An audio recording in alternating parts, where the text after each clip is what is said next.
JJ, I want to ask you about Austin Mack, actually. He's had an up and down career.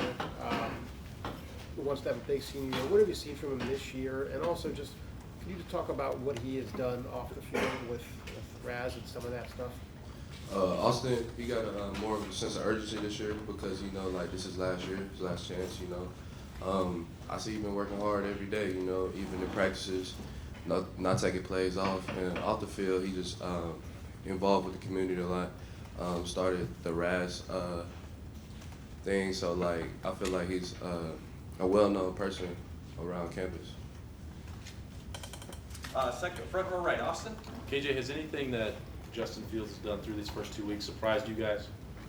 Nah, not really. We've seen it all training camp and in the spring, so it's just finally coming to other people's eyes, I feel like. I asked him about going to breakup. Ben was getting into a little trash talk at one point in that second half. Is he, he seems to be comfortable taking some of that leadership already. I know that took Dwayne a little bit of time. How is he adjusting to that role? He's still adjusted to it, but I think he's taking more on the role early because I feel like he's making plays and he's getting more confidence in being able to do that. And, he got our trust and O-line's trust, so we just following behind him. Right next door, Tim. Yeah, KJ, Coach Day has alluded to this a couple of times. Maybe there needs to be a little bit more attention to running those secondary routes when Justin kind of breaks the pocket and stuff. And how is that on the agenda this week? We talked about it before the game versus Cincinnati. I think we did a better job at it, just scramble rules. I know Chris caught one. Somebody else, I forgot. But, but we just got to keep practicing it. It's something we got to get used to because he's always keeping his eyes down the field. And plus, it's just more yards for the receiver. Does this feel more like y'all are running more of 2017's offense? Or at least, the plays y'all featured than a year ago? Is it 2 games in? Does it feel like that? Not really, because we still got the similar plays that we run in last year. We just got more versatile with the running because Justin can run and JK back there, so that's a two-headed monster in the run game. So I feel like Coach Day's just using that more. Second row left, Bill. KJ, this is like a similar question, I guess. First 2 years of Coach Day running the offense, you guys got a lot out of shallow crosses and the mesh route stuff, and it just seems like so far there hasn't been as much of that. How much different is, I guess, like the route combination you guys are relying on right now for the first 2 games? First 2 games, they wouldn't letting us run those shallow crosses. They knew what happened to them. Yeah, it's a lot of zoning off, and when we get in those formations, you can see if they see me coming across the middle, they're going to zone it off or try to get their hands on me because they know we did damage over the 2 years with the shallow crosses. So we still got the same offense. It's just people are prepared for those things, so we're just adjusting to it. Is it frustrating for you being the guy in the slot? Because that's easy money a lot of times for that guy in that position. Yeah, it definitely is, but I just got to find more money other ways. And then to go back to 2 games in the opener early, there was a play where you looked like you were coming open and Justin underthrew you a little bit, and you did adjust, but it fell incomplete, and then it looked like on the sideline you guys had a brief conversation after that. Just what do you all talk about on a play like that? Is he still tries to learn about you and you're still trying to learn about him? He just came to me and was like, that's on me. I threw it short, but then again, I told him, nah, I got to catch that, But we just had just communication on it because we done rep that play 1,000 times training camp when he just led me and I ran right under it. But stuff happens in the game, it's not going to be perfect. So we just still working out the kinks. Sixth row left, Jared. Hey, KJ.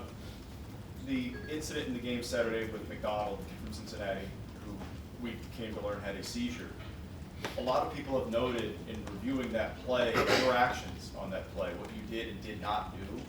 Can you go back to that play and recall what you saw and why you reacted the way you reacted? Pre-snap, he was lined up man against me, so I'm staring at him to see what I'm about to do, make a plan, and I could just see his eyes rolling back his head. So at first I thought he was trying to intimidate me or something, do something, because people do that in football all the time. But when I seen him start shaking, I knew something was wrong, so I didn't even, bother touching him or anything. And he had a seizure, so.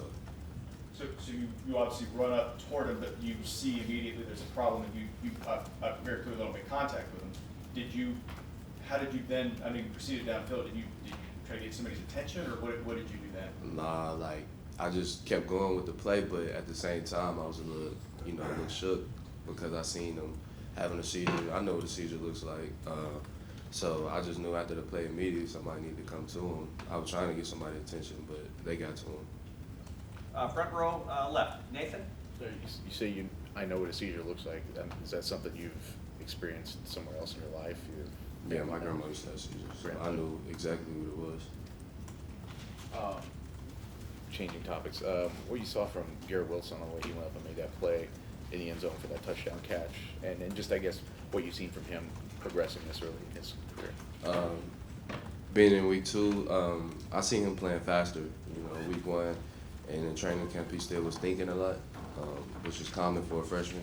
So I feel like he just said it in the meeting, he was like, yeah, I was playing faster because I knew what I was doing, and I could make plans on routes and stuff like that. So I feel like he's playing that after that catch, he's got more confidence, and you can look out for him because he's made big plays in training camp, and I feel like that was just one of many.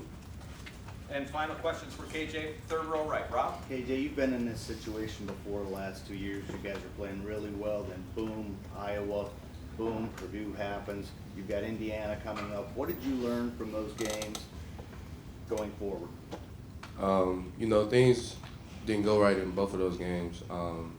One, we didn't score in the red zone, and we didn't score when the defense stopped them, and we needed to go up on the score. So, I just feel like we just got to play football, We went in there prepared. We went in there feeling great about the game.